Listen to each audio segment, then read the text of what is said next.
ही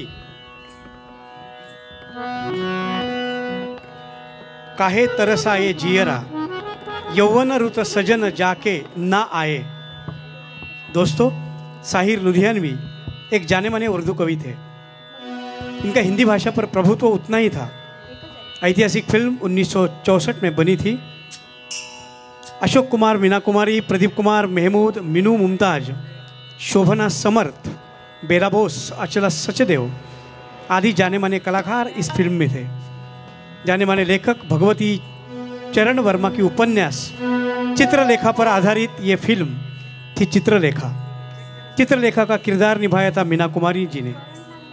चंद्रगुप्त मौर्य के समय उनके दरबार में चित्रलेखा एक नृत्यांगना थी। ये फिल्म वफादारी और प्रेम की चर्चा विषय को लेकर आई थी। इस फिल्म को लिखा था और निर्देशित किया था केदारनाथ शर्मा जी ने। आइए सुनते हैं उसी चित्रलेखा फिल्म का ये खूबसूरत गीत काहे तरसाए जियरा।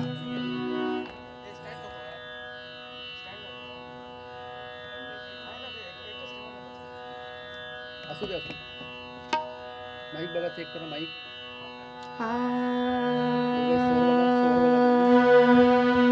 हॅलो हॅलो हा ह्याची जरा लेवल वाढवा। ए ए नंबर सांग।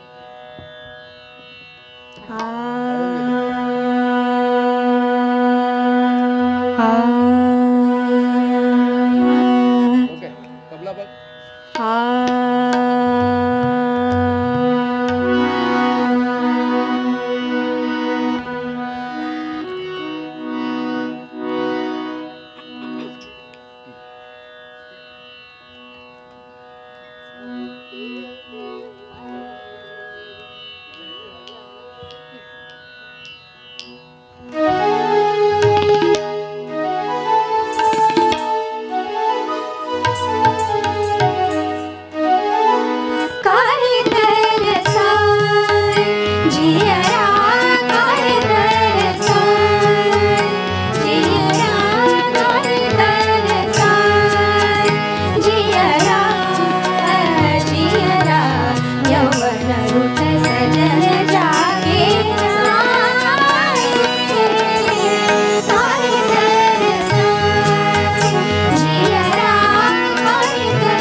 धन्यवाद रसिक श्रोते हो.